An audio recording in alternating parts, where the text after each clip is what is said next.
Chazak ou Baruch, Rabotai, Besorot Tovot, on est le 6 dans le mois de Tevet, on a une paracha extraordinaire où Yosef il va se dévoiler à ses frères et quand il va leur dire Ani Yosef, 22 ans, qu'ils ont vu qu'ils étaient dans l'erreur. Il y a un grand message juste avant de leur dire allez chercher papa, il y a tout ce qu'il faut ici car on doit passer une période en Égypte.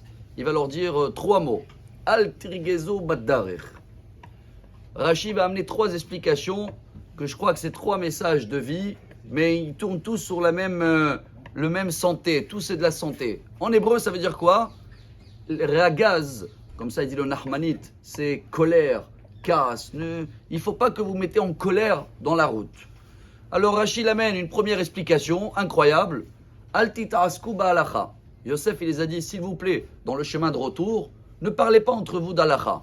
Vous allez me dire pourquoi pas, c'est bien d'étudier la Torah dans la route, bien sûr. Mais étudier des choses qui sont tous d'accord. Étudier des morales de vie, de moussard, des midrash, des parachas. Mais dès que vous rentrez dans la halakha, vous avez bien remarqué jusqu'à aujourd'hui, quand 2 personnes ils commencent à parler d'halakha, très vite, il va dire non, moi c'est comme ça, moi je suis séfarade, moi je suis ashkénaze. Et à la place de trouver le même chemin, ils vont se bagarrer. Ça sert à rien. Deuxième explication de Rashi, extraordinaire avec un beau message pour ce soir.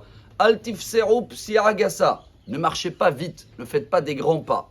Et dans le Talmud, dans 3 endroits. Dans Shabbat, page 113.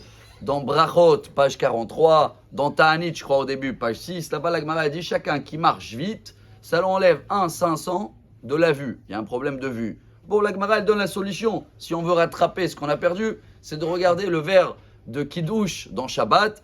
Et selon le Rama, Rabbi Moshe Isserlich dans le Shulchan Aruch, ça aussi il est très connu dans le Siman Resh Ain Aleph 271, là-bas il dit, pas le verre seulement, regardez aussi les bougies de Shabbat, et il explique, bougie c'est ner en hébreu, valeur numérique 250, 2 bougies c'est 500, ce que tu as perdu en marchant vite dans la semaine, ce qui veut dire en étant pressé, tu le rattrapes quand tu regardes les bougies de Shabbat.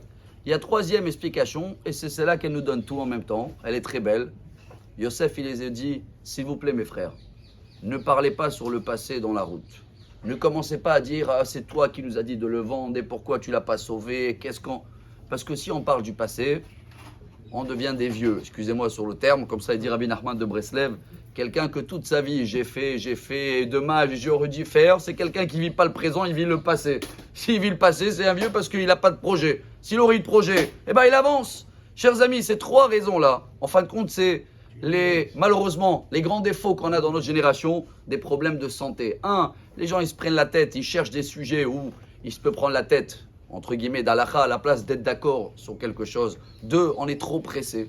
Il faut savoir calmer, marcher doucement, prendre les choses comme le chemin les amène. Et 3, surtout ça, chers amis, venez, on arrête de dire oui, dommage, je devais faire. Venez, on avance, on avance. Voilà les 3 conseils qu'il a donné Yosef à ses frères. Et si on arrive à les faire, chers amis, alors Bezrat Hashem, on va voir clair, on va avoir une bonne santé, on sera moins stressé, moins en colère, moins énervé. Et voilà peut-être le plus beau secret que le grand roi Yosef nous donne pour cette paracha extraordinaire. Venez, on fait tout pour pas gâcher ce message de Vaïgash. Shabbat Shalom. Amar Rabbi Elazar.